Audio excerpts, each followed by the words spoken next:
Salve esse.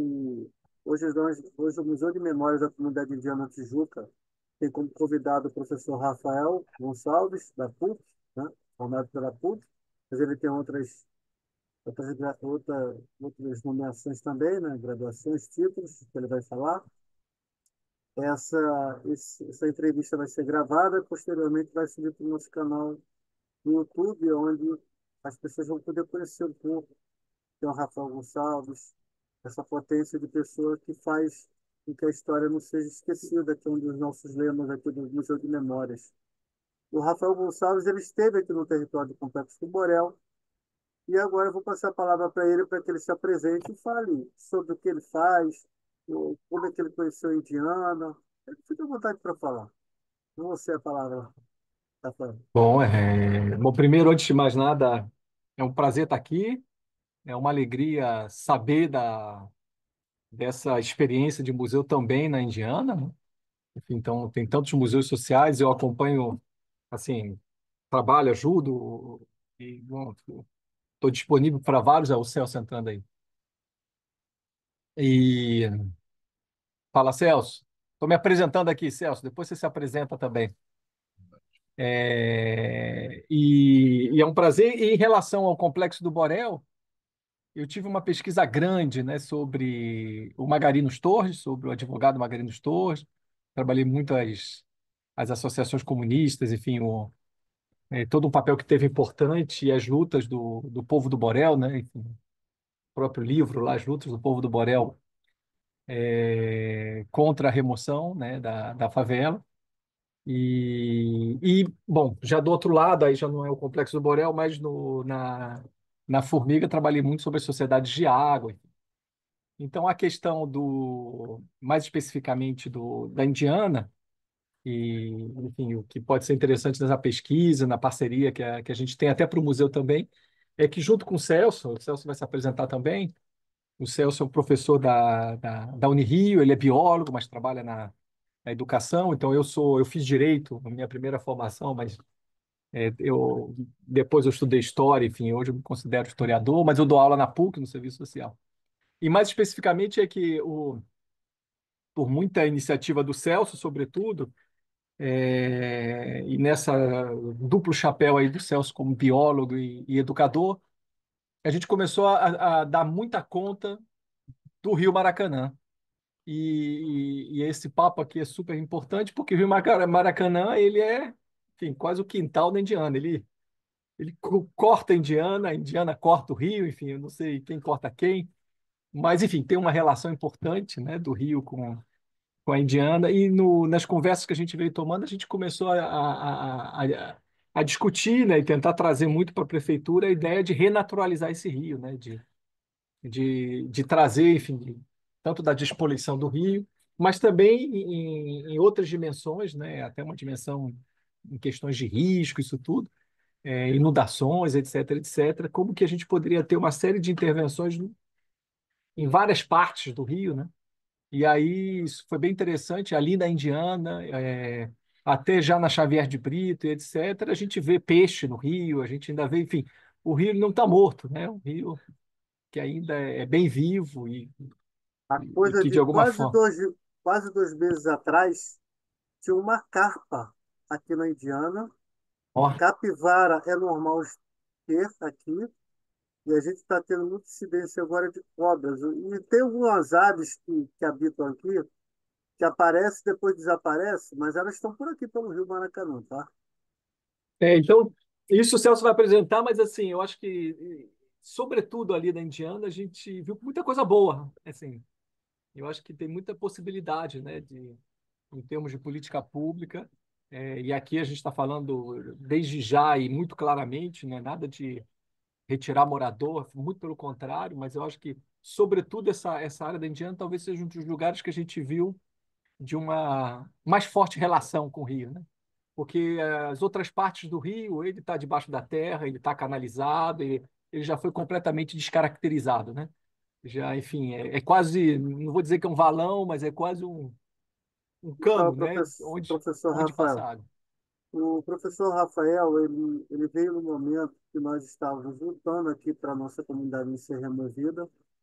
e a fala dele foi trazer a história da luta do Borel, onde os moradores da Indiana puderam participar, que foi no CIEP, através do cinema, e ali muita coisa foi debatida, porque o que acontece?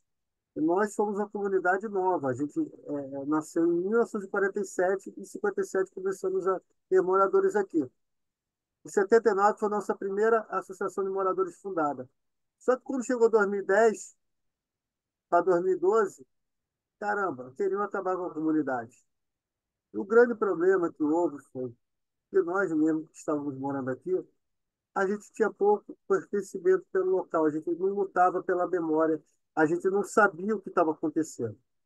Então, com a entrada do Nútil, a entrada da Pastoral de Favelas, do Terras de Habitação da Defensoria Pública, a academia entrando, a gente foi conhecendo pessoas que tiveram a oportunidade de mostrar o seu conhecimento e compartilhar esse conhecimento.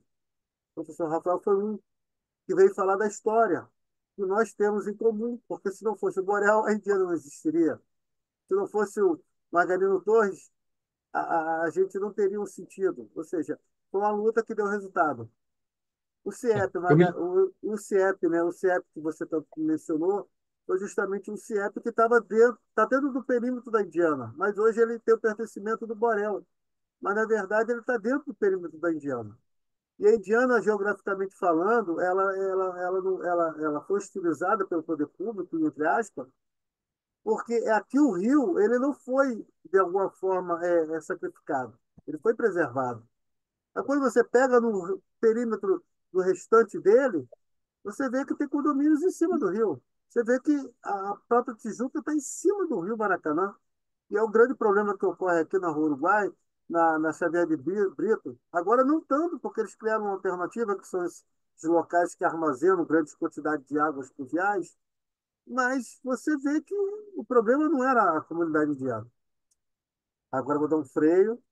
Agora vamos voltar para o Rafael. E, Rafael, você passa a bola para o teu colega, tá bom? vou passar por. Eu acho bom falar isso. Eu vou passar a bola para o Celso, porque o Celso tem uma discussão bem interessante, sobretudo com esses equipamentos cinzas, enfim, nada contra esses equipamentos, mas que são os piscinões. Mas, enfim, o Celso vai entrar nesse detalhe porque ele trabalha bem essa questão, mas esses equipamentos também têm prazo de validade. E se a gente não pensar no Rio lá atrás, enfim, isso não vai dar conta tão pouco. Mas, puxando o que você colocou, Marcelo, é bem interessante que eu me lembro de duas experiências, assim, uma foi em contato com a Ruth, e a Ruth tem um material super importante, né, dos condutores de memória, enfim, sobre o Borel. E certa vez a gente foi, há uns 10, 15 anos atrás, a gente foi visitar acho que foi no próprio CIEP mesmo, mostrar as fotos antigas, mostrar os documentos, a, enfim, toda a ata de fundação da União dos Trabalhadores Favelados. Então, o Borel foi muito importante na história das favelas, na história da mobilização política do Rio de Janeiro. E, e foi interessante que uma das crianças, dos adolescentes, olharam assim e falou: caramba, é minha avó que está fechando a rua aqui, numa foto dos anos 60. E é como que essa discussão, né, da memória, eu acho que isso é importante, a memória é viva, né? Enfim, então, como é interessante, a molecada de hoje, ela tem que reconfigurar suas lutas, né? E pensar que eles não estão ali, como você bem colocou, à toa. Não foi a luta por muitas outras pessoas do passado, né? Que permitiram enfim, que o Borel existisse, que a Indiana existisse hoje, enfim, de ressignificar esse local, de valorizar. Pensar, por exemplo, que essa região toda que a gente está falando era uma região operária, tinham várias fábricas, né, onde tem lá o Fundação São Joaquim, onde tem lá o Carrefour abandonado. Enfim, se a gente for pensar na Antártica mais para baixo, a Souza Cruz, etc, etc.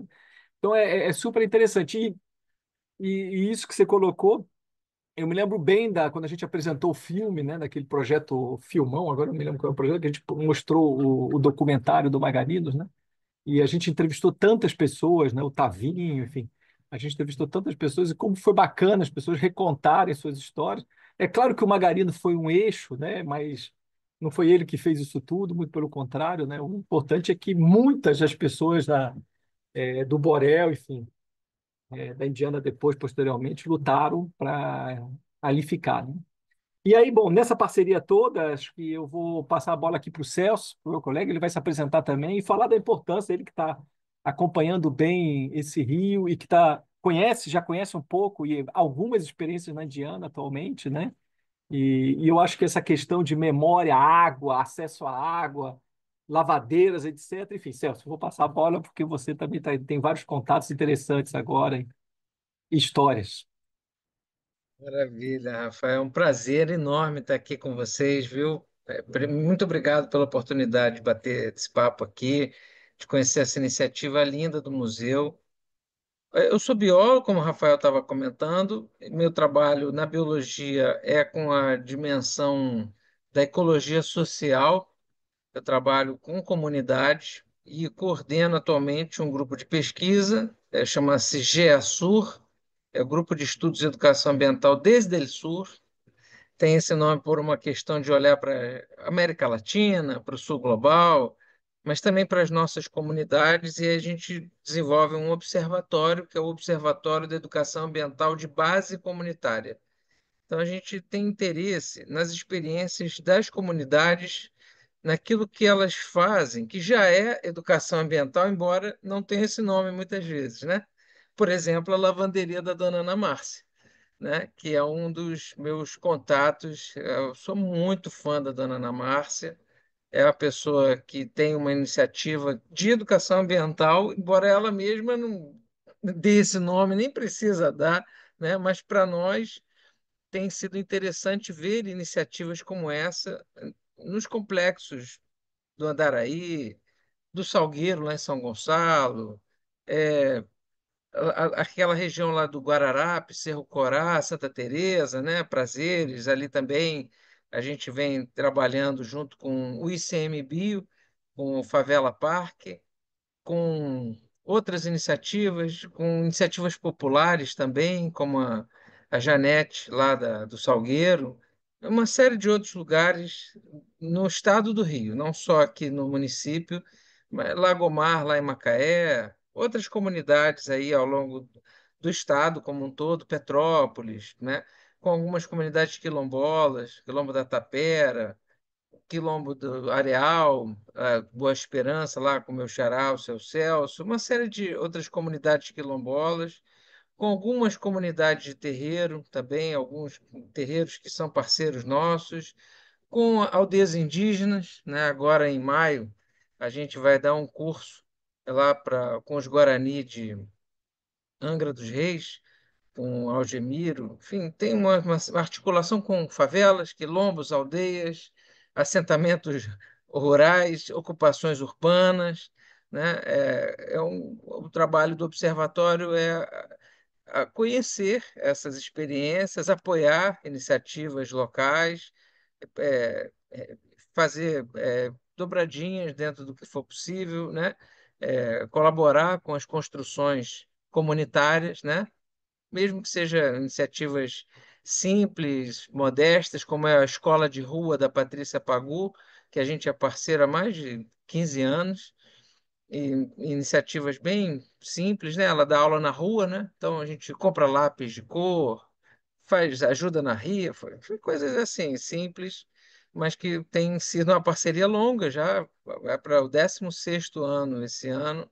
Cozinhas comunitárias, como a cozinha da Noélia lá no Parque da Cidade, entre outras. Então é isso que a gente faz hoje na Unirio, promovendo cursos, pesquisas diversas com essas temáticas, as mais variadas, incluindo, por exemplo, uma pesquisa que é com as sociedades de água do Morro da Formiga, feita pelo Júlio Vitor, com a colaboração, orientação do Rafael também, da onde saíram vários artigos, textos, né, e conseguimos sistematizar uma compreensão de que a favela, o Morro da Formiga, era, na verdade, o grande guardião do Rio da Cascata, né, e as sociedades de água, uma iniciativa de gestão ambiental de base comunitária que precisava ser entendida e reconhecida pelo poder público. Então, a partir daí, uma série de conversas a gente vem estimulando órgãos públicos a pensar nessa dimensão da participação comunitária, né? Ah, Como desdobramento disso, saiu uma cooperação técnica com o ICMBio para colaborar na educação ambiental de base comunitária do Parque Nacional da Tijuca, né? E observando essa região aqui, né, do Rio Maracanã e seu entorno, digamos, da microbacia do Rio Maracanã, né?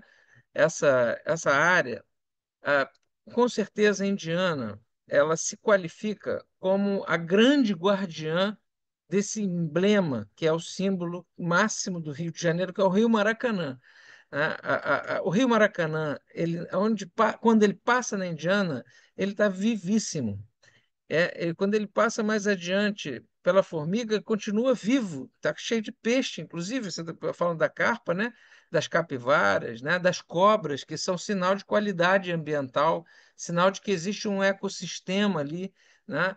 Embora a gente tenha uma cultura de ver a cobra como um risco, para nós biólogos, onde tem uma cobra, significa que o ambiente ainda está respirando, tem uma ecossistemologia ali, né? Uma relevância ecológica, né? Isso é muito, muito interessante e mostra que a favela preservou o rio. Quem não preserva é o asfalto, né, que tapa o rio, né, logo mais adiante, né, quando ele passa em frente ao Shopping Tijuca, que é o símbolo do desenvolvimento da Tijuca, ele está completamente degradado. Ele está quase que irrecuperável naquele trecho.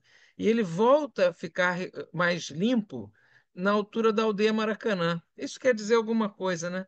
Isso quer dizer que realmente a gente tem muito para aprender com as pessoas e como a gente lida com o rio. Aí lá na aldeia Maracanã, eles fizeram um poço artesiano e a água é de boa qualidade, né?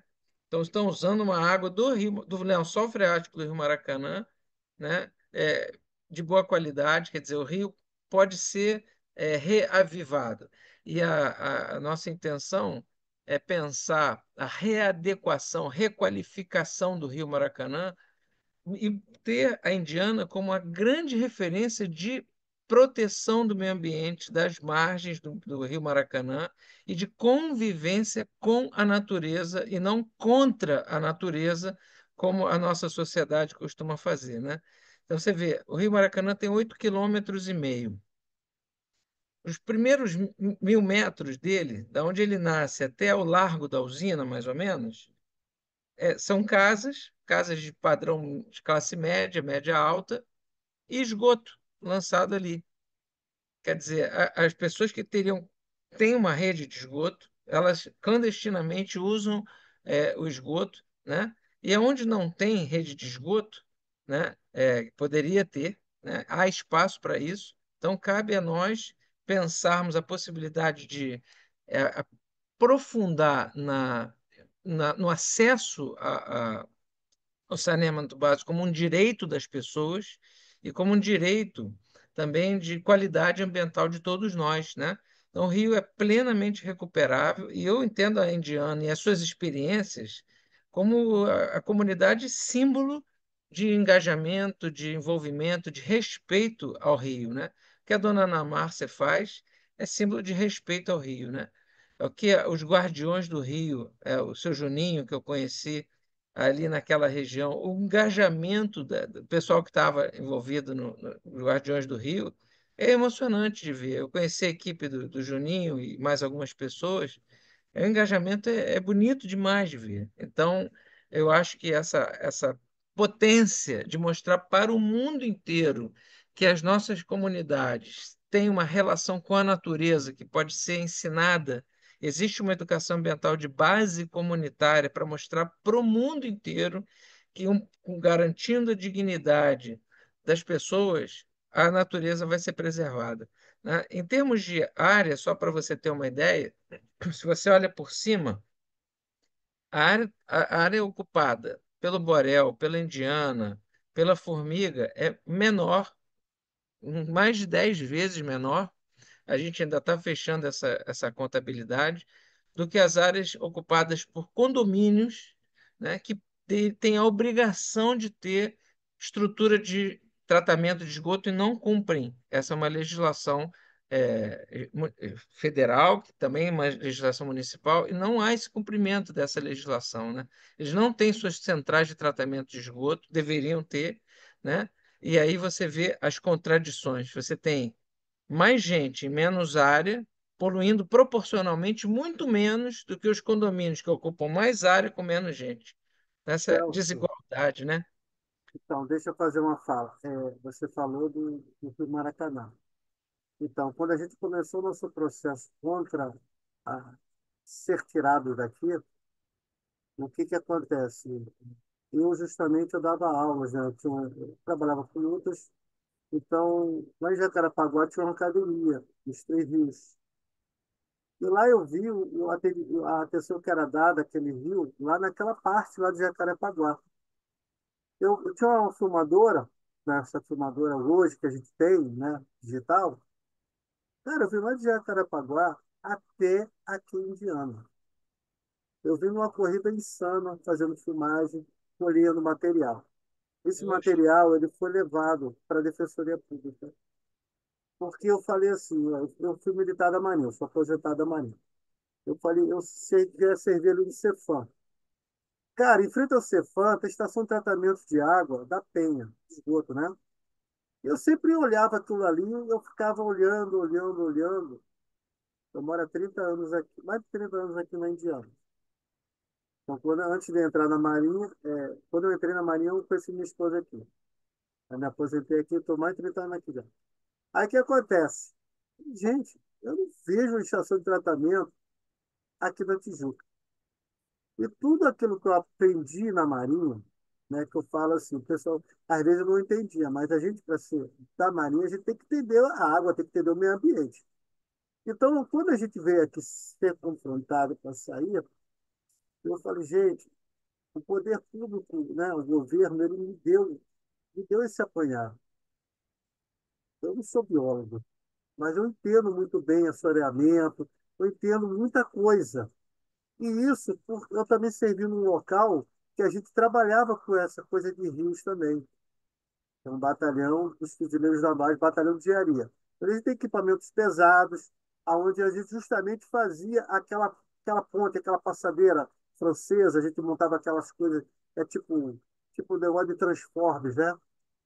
E ali a gente ia pegando muitos ensinamentos. Em um dado momento, você está ali, a memória está apagada, está lá escondida. Então, quando começou essa coisa aqui da Indiana, eu nem parava em casa, porque eu viajava muito, fazia muita missão. A minha esposa começou a conversar e falou, Marcelo, vai ter uma reunião na prefeitura. Eu fui. Eles começaram a falar, falar, falar. Eu levantei a mão e falei assim, pessoal, vocês estão falando aí, é, que o problema lá é o saneamento. A largura do rio é compatível. Mas se você for ver em outro local, ele está estreito. Então, quer dizer, essa pressão, esse volume d'água enorme, não é a gente que está causando. Foi o homem que afunilou. A gente não afunilou nada. Até porque, o que aconteceu? Pela ausência do poder público aqui, na verdade, não é porque a gente preservou. Vamos ser sinceros. É porque a gente realmente não tinha equipamento para mexer no rio. Mas quem tem esse poder, quem tem esse equipamento? O poder público. E ele nunca fez nada aqui. Depois dessa luta que a gente teve aqui, junto com a Defensoria Pública, que nos ajudou, eu faço parte da Comissão de Moradia da Comunidade de Diana. Então, tinha a Associação de Moradores que foi formado um grupo. Esse grupo, ele se prestou, o quê? Hoje, se você for ver Comissão de Moradores, tudo que envolve luta de favela, luta de habitação, a gente está envolvido em tudo quanto é coisa. Tudo quanto é coisa. Rede Favela Sustentável, CONCAT, tem matéria nossa em tudo quanto é lugar. A gente chuta a garra do gol. E quando chegou agora 2022, 2021, não, em plena pandemia, é que a gente desenvolveu essa lavanderia comunitária, que na verdade não seria uma lavanderia comunitária. A ideia da Ana Márcia foi que realmente ela tinha uma máquina que as pessoas usavam, ela só tinha uma máquina. Então, a gente entrou em contato com o Conselho de Arquitetura e Urbanismo e a EMAL Abricó, e a gente conseguiu um subsídio de R$ 10.000, mas só veio 8, né? Porque 2 a gente tem que perder para o imposto. E dali seria feita uma captação de água. Só que a gente acabou não optando por isso, a gente acabou optando em fazer a lavanderia, porque foi um espaço que a gente conseguiu padronizar e colocar 4 máquinas. Uma rede elétrica, que foi através do curso que a gente teve elétrica que o eletricista fez. Enfim, aquilo ali deu certo. Junto com esse, o Enobricó entrou no circuito, né? Isso entrou na pandemia. Todo mundo caindo para um lado, caindo para o outro, e a gente lá tentando fazer a diferença no território. Veio um ponto de higienização dos engenheiros sem fronteiras. E criaram aquela pia, aquela bacia, que é a única que restou de todas as favelas, eles mesmos falam. Foi a única que restou. Até porque a gente falou assim, o negócio que a gente ganhou é nosso, então vamos preservar. Que a gente sempre teve essa mania aqui de preservar o que é nosso. É pouco, mas é nosso. É humilde, mas é nosso. Depois disso, a gente pulou para outro projeto, não sei se você sabe. Encostado ao muro do CIEP, que é no paredão, era paredão velho, cheio de musgo, nós lixamos ele, pintamos eles com a tinta PVA, plástica, e grafitamos. Aí, isso com o apoio do SESC, Tijuca. Aí depois a gente, do lado tinha um terreno ali, um pedaço, ó, um caminho, onde as pessoas jogavam lixo, era um mato. O que a gente fez? Capinamos. Nós, moradores, capinamos. Hoje é um jardim comunitário, a céu aberto.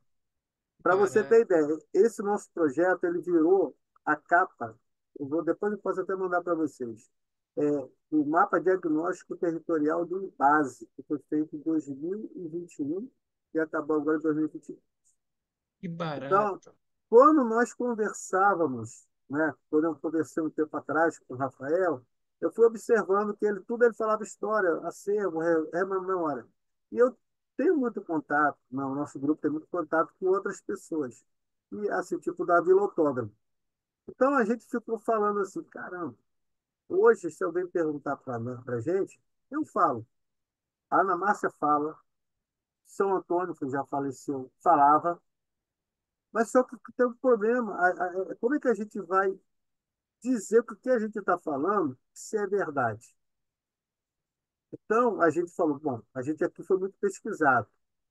Então, a gente hoje está fazendo um compilado com essas entrevistas justamente para que o que a gente está conversando aqui não morra com nenhum de nós.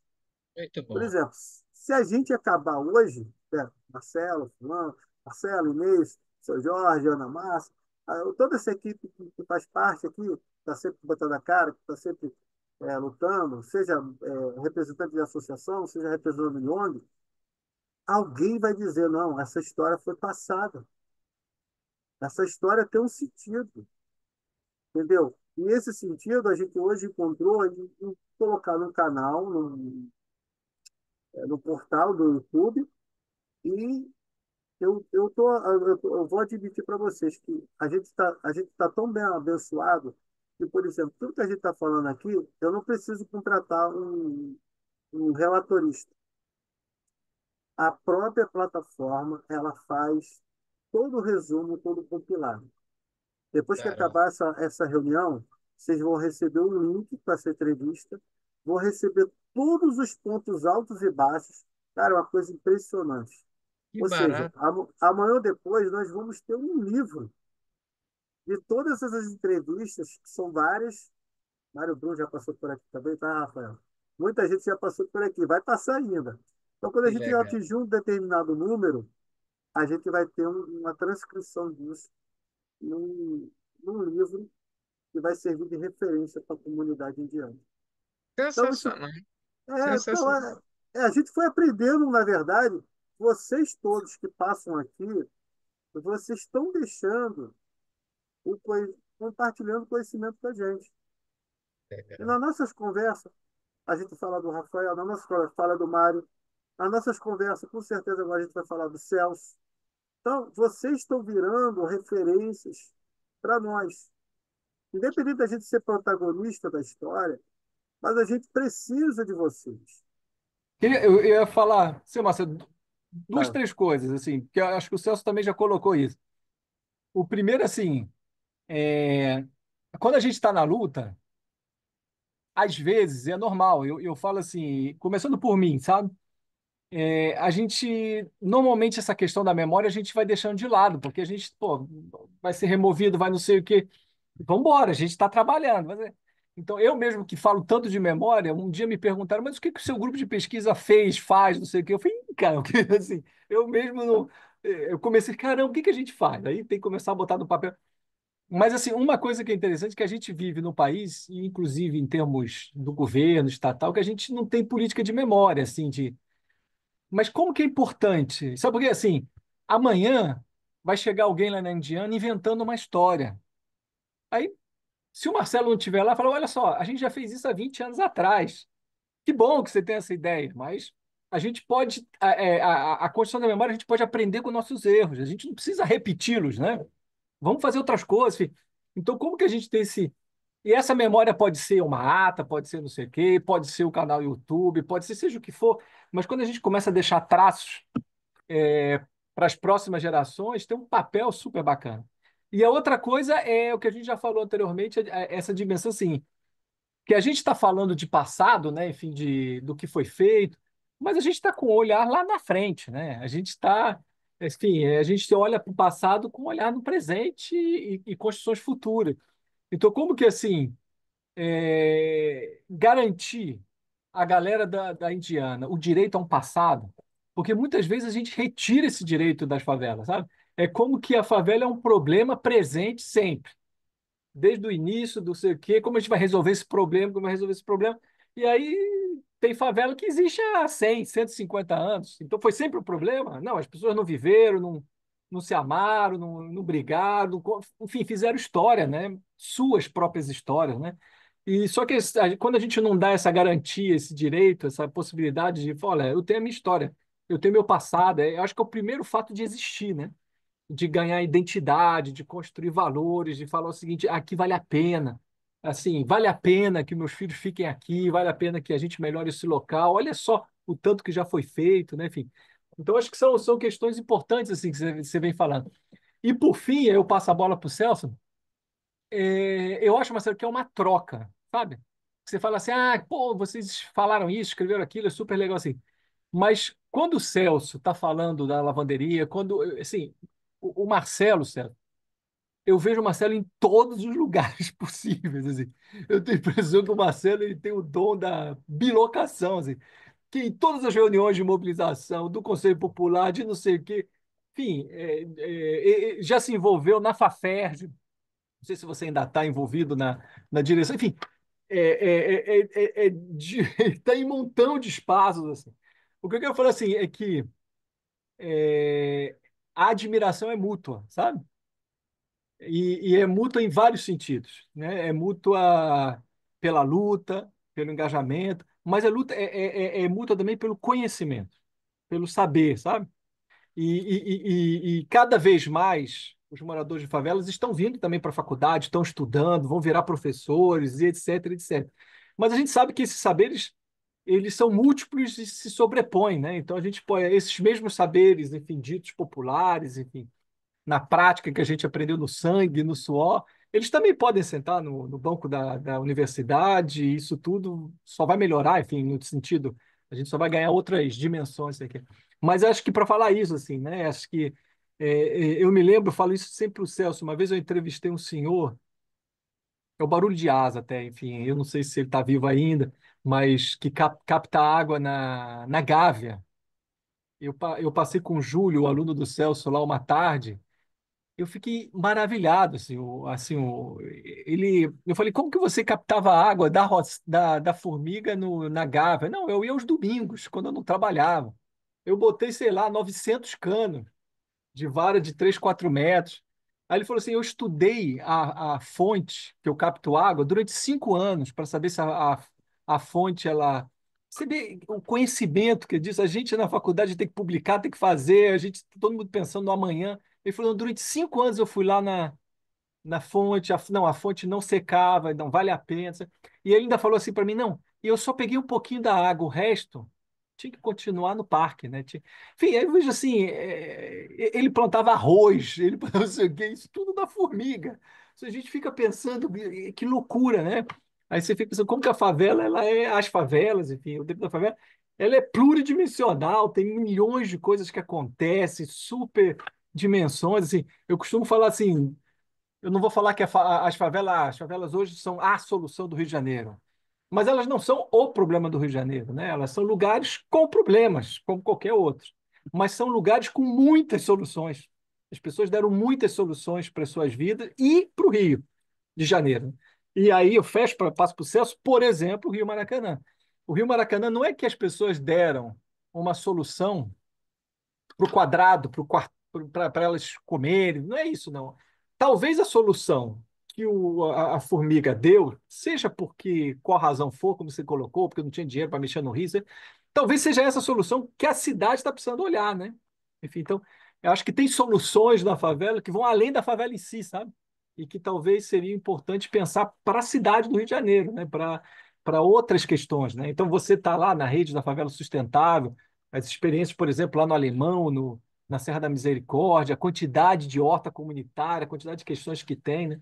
E eu acho que isso é um ponto importante também que a gente pensa nessa questão do Rio, assim, é que se o governo fizer alguma coisa, isso não adianta nada, assim. Mas se essa intervenção, a gente tem que brigar pelos recursos do Estado, isso faz parte, a gente não pode esquecer disso. Mas o Estado vai lá, faz e vai embora e acabou, que, enfim. Mas se isso não fizer sentido para as pessoas, se isso não for apropriado coletivamente por todo mundo, e eu acho que o museu, tanta experiência faz parte. Não, isso aqui é meu também, como se você colocou uma coisa super legal. Não, a gente gosta de cuidar do que a gente tem, né? Enfim, isso é importante, e não é porque a favela destrói, isso aqui, qualquer lugar, né? Enfim, a gente tem uma cultura no Rio de Janeiro, enfim, infelizmente, né? É que talvez o que é de todos, né? O que é público, não é de ninguém, né? Enfim. E eu acho que quando a gente consegue construir algo que faça sentido, que eu queira cuidar, que eu queira melhorar, enfim, eu acho que isso é super bacana, assim, né? Não sei o que você acha, Celso. Não, eu concordo. É exatamente isso. Ontem eu estava na Rocinha com o pessoal da SBR. Skate, é, como é que é? Skate, bike e roller. Mas é o social básico da Rocinha também, SBR. A galera que junta o rock com a cultura do skate, com o movimento dos esportes, né? O pessoal que faz os Jogos da Paz, né, da Rocinha, uma coisa que tem 30 anos, 30 anos. É um movimento de 30 anos. É muito acúmulo, né? É muita experiência. E eles estão muito à frente da mobilização ambiental, por exemplo. A gente tem um problema que é juntar pessoas para comprar uma ideia, para defender, por exemplo, a coleta seletiva, que já existe na Tijuca, mas não funciona efetivamente porque os prédios não separam o lixo, porque as pessoas não se engajam, pessoas que pagam condomínio. Então, existe uma lógica da vida em condomínio que é muito diferente da lógica de vida em comunidade. Essa é a minha chave de leitura. Tem problemas, muitos problemas, mas também tem milhares de soluções.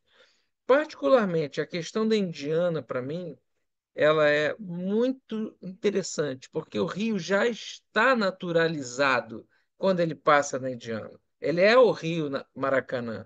As margens estão naturalizadas. Isso que você falou é muito pertinente. Não tinha o equipamento necessário, que era o dever do Estado cuidar do Rio, né? Desassoreá-lo, cuidá-lo, e o problema vem lá de cima, né? E permanece, e vai piorando.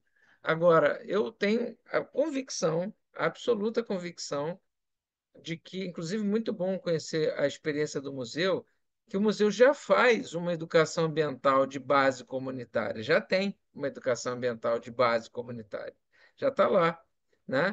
Talvez essa seja a colaboração pequena que a universidade pode dar nesse momento, é mostrar onde está essa educação, ajudar a organizar essa pedagogia comunitária, fazer com que ela incida na escola, na formação de professores, que ela reverbere na sociedade mais amplamente, mostrando: olha aqui o que a gente tem, olha aqui essas experiências, olha essas pessoas, ó, conheça essas histórias de vida, essas experiências de vida, né? Até porque está o outro lado da moeda. Não à toa, são justamente as comunidades as áreas mais vulneráveis para mudanças climáticas, né? Então, tem um preço que se paga, né, nessa desigualdade distributiva do acesso ao meio ambiente e do dano do meio ambiente. Então, a Indiana, Borel, né, todas as comunidades do entorno da microbacia do Maracanã são as áreas mais vulneráveis às mudanças climáticas, né? Então, essa é uma questão que a gente, observando os equipamentos que foram feitos, todos os equipamentos foram feitos a vazante, né? Lá embaixo, né? Só que o problema é lá em cima. É uma solução ao contrário que eles encontraram. E é óbvio que isso deu um tempo de vida útil muito limitado para esses equipamentos, esses piscinões que eles fizeram. O alargamento feito durante o governo Crivella, aqui na altura do da Praça Xavier de Brito, né, o rio alarga para evitar que ele inunde.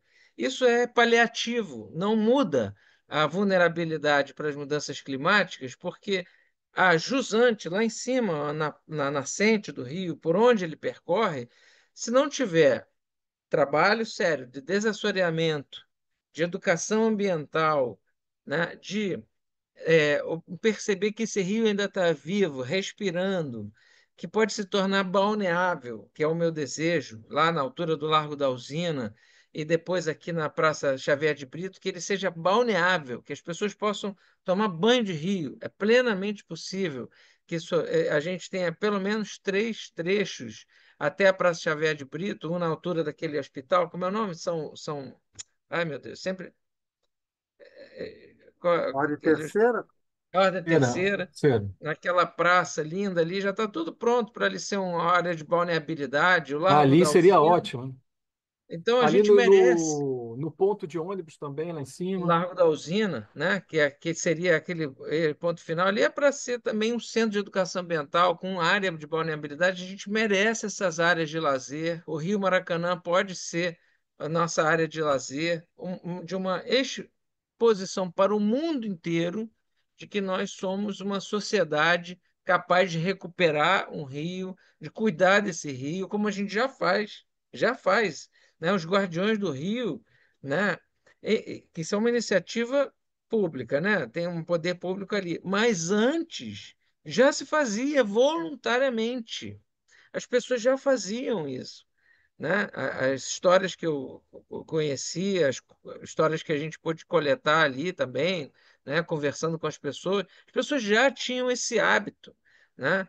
Então é um negócio assim que tem uma memória importante de nós aqui cuidado com mesmo, Celso, nós aqui mesmo na Indiana, a gente, durante o processo, a gente fez mutirão dentro do Pô, rio, junto com alguns universitários que vinham aqui, e a olha que gente legal, caía para dentro, porque, que legal. assim, tinha lugar que não tinha para como limpar, e a gente falou, a gente vai limpar porque isso aqui é nosso.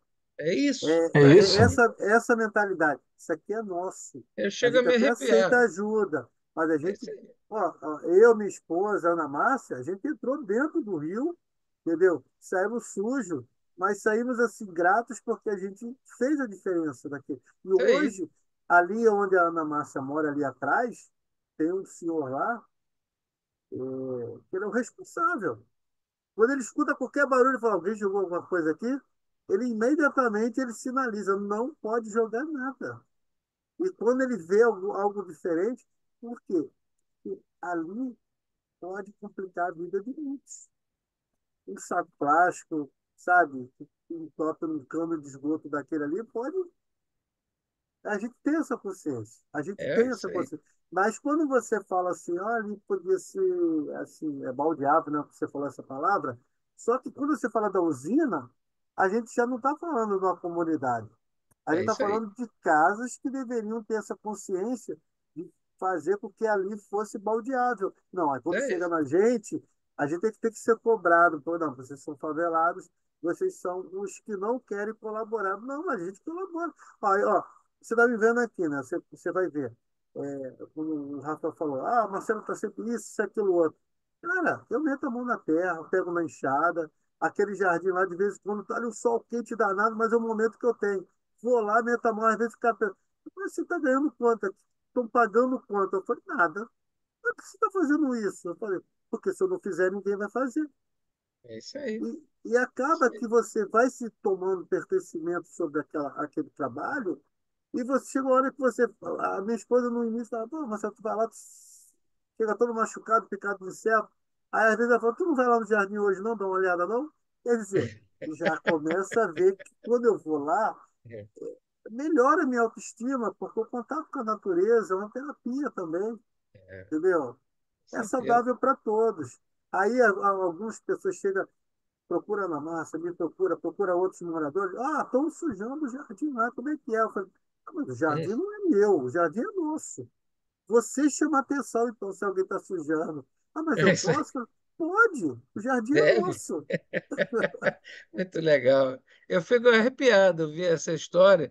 Eu escutei muito, né, essa história dos mutirões, né, das iniciativas de limpeza, de pessoas que já têm um amor pela natureza, que é o que a gente precisa mostrar para o mundo inteiro, que a gente já faz. E é exatamente o que você falou, falta o poder público chegar junto nesse nosso caso aqui, readequar, requalificar o rio e parar de tratá-lo como um valão, que é o poder público que tenta fazer isso, cobrar das pessoas que façam o tratamento de esgotos que elas têm que fazer, quem mora em condomínio com essa condição, das casas que têm esgoto clandestino, para ali para cima, fiscalizar dessa da Catarambia ali para aquela região ali, né? E fazer com que a gente tenha direito ao meio ambiente, como está na Constituição desse país, né? Além disso, tem uma questão, além disso, além do nosso direito ao meio ambiente, artigo 225, além disso, tem uma questão de segurança. Se a gente não fizer nada, nós não temos 20 anos para uma tragédia, né? A gente não sabe precisar agora em que lugar vai ser a tragédia. Pode ser nos 8.500 metros que tem o Rio Maracanã. Pode acontecer alguma bomba, né? Relógio que se a gente não fizer nada, né? Então eu estou preocupado também, ainda tem isso, né? Esses estudos feitos até então pela para a questão da vazão da água, e o problema todo é a velocidade e o volume de água, ele aumenta muito, né? E a velocidade está muito acelerada, que ele A foi tromba retificado. d'água, né? Vocês falam, né? A Exatamente, tromba. exatamente. E quando ele está mais fino, né? Mais fino, Aí ele fica mais mais rápido. articulado, canalizado. E outra coisa, a naturalização, a gente não está pensando só na calha do rio, né? Então, Isso, assim, enfim, tem um montão de áreas no entorno do Maracanã que podia ser muito mais permeável, né? Muito mais isso, poroso o solo, né? A exatamente. chuva, parte dessa chuva vai cair no rio, mas parte dessa chuva não precisava chegar no rio, né? Deixa eu só contribuir com a fala de vocês, para vocês terem ideia. Aqui nós estávamos tendo um problema, aqui na Folha de Bonfim, na altura do Carrefour, que estava tendo alagamento, É daquela isso aí. altura ali. E sabe o que que era? Era justamente aquele braço que vem lá de trás do Carrefour, que estavam caindo árvores, tinham alguns detritos, e estava congestionando. Então, depois que fizeram aquela manutenção, aquela limpeza lá, parou.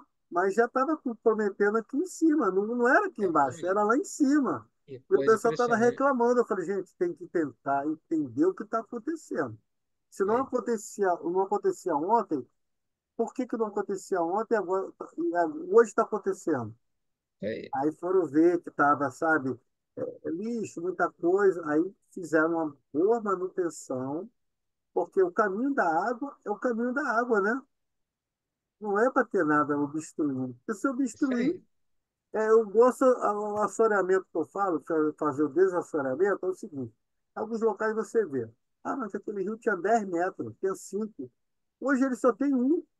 Ou É, seja, o volume de água ele vai continuar passando ali. Só que se ele não tem sabe, um seio, um berço para passar, isso aí. Isso ele aí. vai para os lados. É É, e normal. Exatamente. tem, e tem outra coisa assim que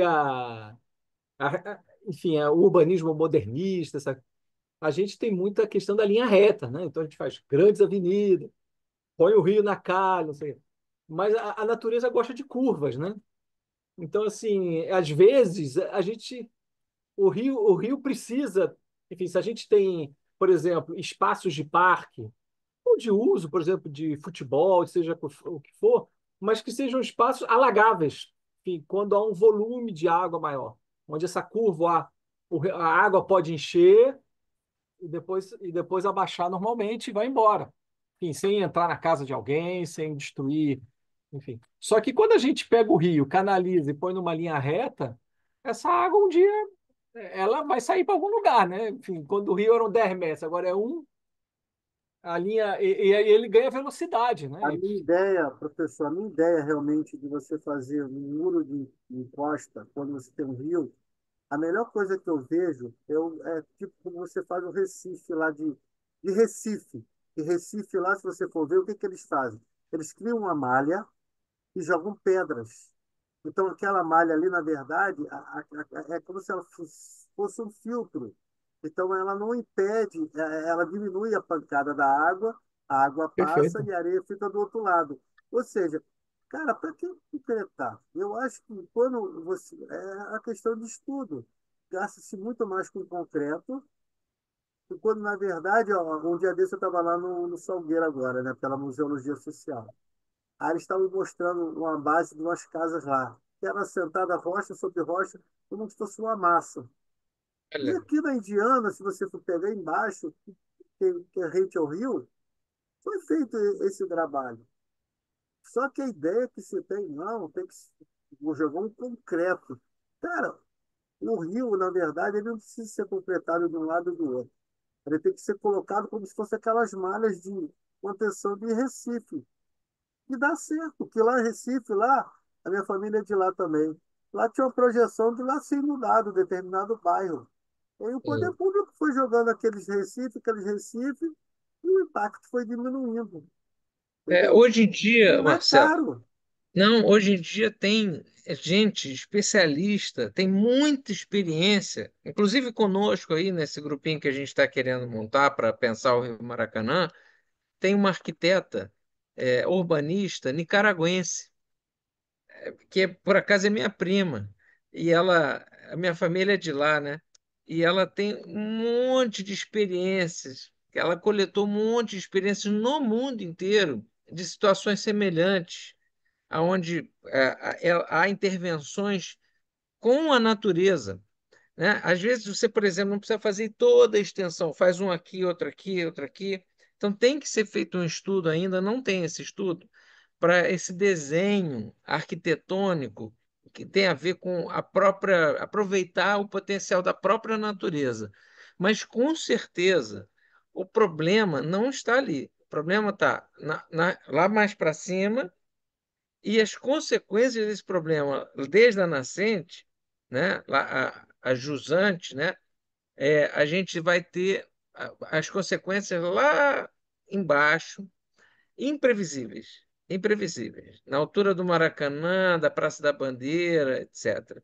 Tem um estudo que a COP fez que esses equipamentos teriam uma vida útil de em torno de 25 anos ainda. Só que eles não contabilizam as mudanças climáticas e a velocidade das mudanças climáticas. Então, tem uma possibilidade que não tenhamos nem 25 anos.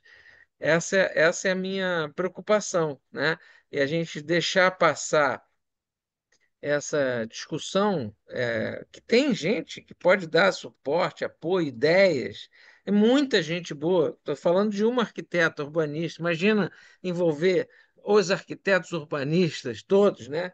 Nós estamos falando do Maracanã, é uma vitrine para o mundo inteiro, né? E eu acho a Indiana um exemplo, um exemplo de memória do meio ambiente, de cuidado com o meio ambiente e um exemplo de engajamento com a educação ambiental de base comunitária, que já acontece ali pela dona Ana Márcia e outras pessoas, mas agora conhecendo você, é o que você faz, né, com esse jardim, é isso, para mim é um exemplo. Isso precisa ser conhecido, divulgado, sabe, levar os alunos que estão estudando para ser professores lá para conhecer, olha aqui, ó, como é que faz, para dar aula no futuro vendo que as próprias comunidades já têm de ação, de cuidado com a natureza, né?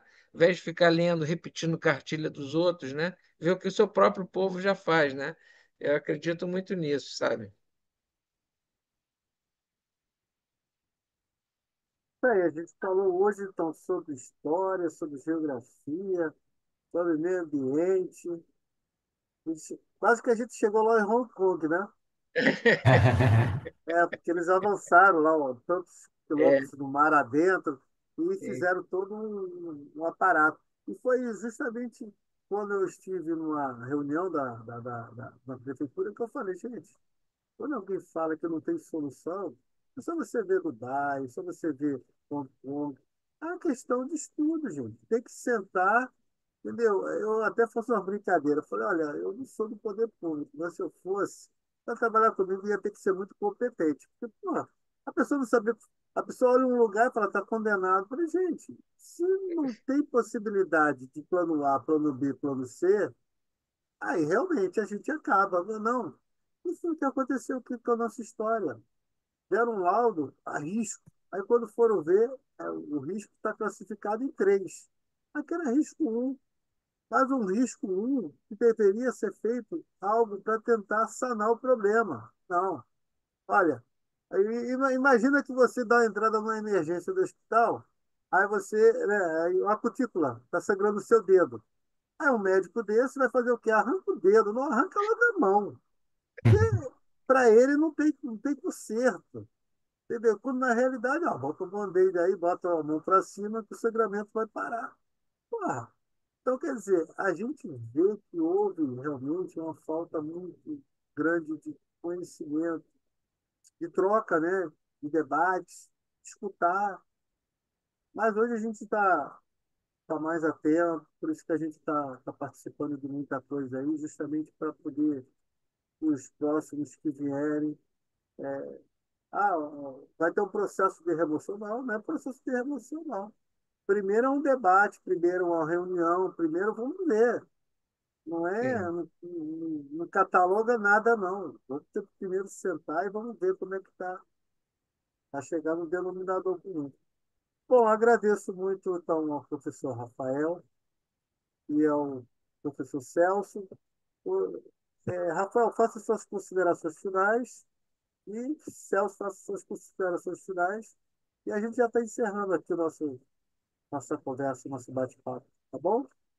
Tá Não, ótimo. maravilha.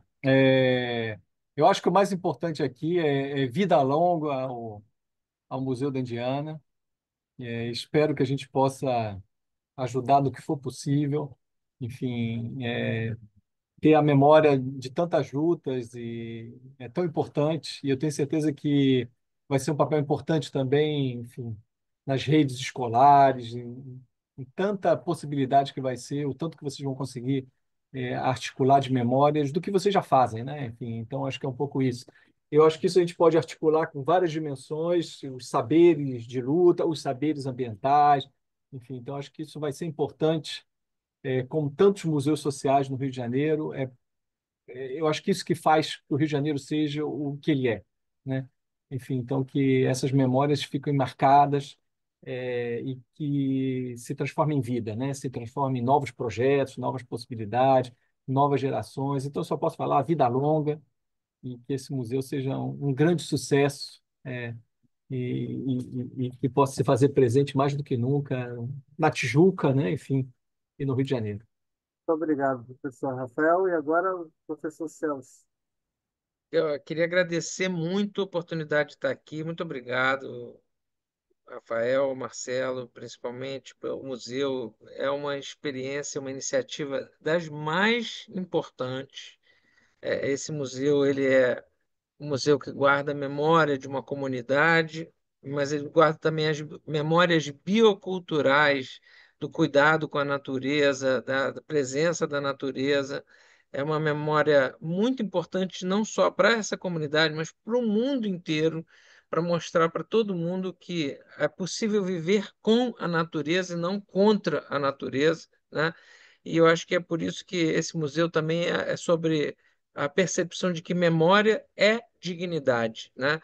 Memória é um direito das pessoas e é também um direito à dignidade das pessoas, né? Então, dignidade já para todas as comunidades do Rio de Janeiro, que hoje tem é, mostrado para o mundo inteiro sua potência, sua vivacidade, sua vitalidade, sua capacidade de transformação. E a gente tem muito para aprender, trocar e construir juntos. E a gente tem que construir futuros, como diria Paulo Freire, inéditos viáveis, né? E esse museu é um inédito viável já acontecendo. Um prazer enorme. Muito obrigado, viu? Eu te agradeço aqui em nome do Museu de Memória da Comunidade Indiana Tijuca. O museu, na verdade, faz parte desse um projeto que vem sendo construído há pouco tempo, mas que já tem apoio da rede de museologia social, a REMUS. A gente já está participando de outras reuniões, participando inclusive de eventos com outros locais, e a gente vê que cada um tem sua potencialidade. E cada um tem que mostrar aquilo que tem, seja para a posteridade, seja para que a gente possa rever também todo o nosso conhecimento. Enfim, essa é a proposta desse museu. Então, muito obrigado a cada um de vocês. Um beijo no coração de vocês. Muito obrigado por aceitar. É muito importante, porque a gente não tem noção de qual geração vai poder ter acesso a ver esse debate, ou a tentar fazer desse debate um estudo para que ele encontre uma solução futuramente. Mas, de qualquer forma, já vai estar registrado. Então, muito obrigado, coração. Fiquem com Deus. Valeu, obrigado.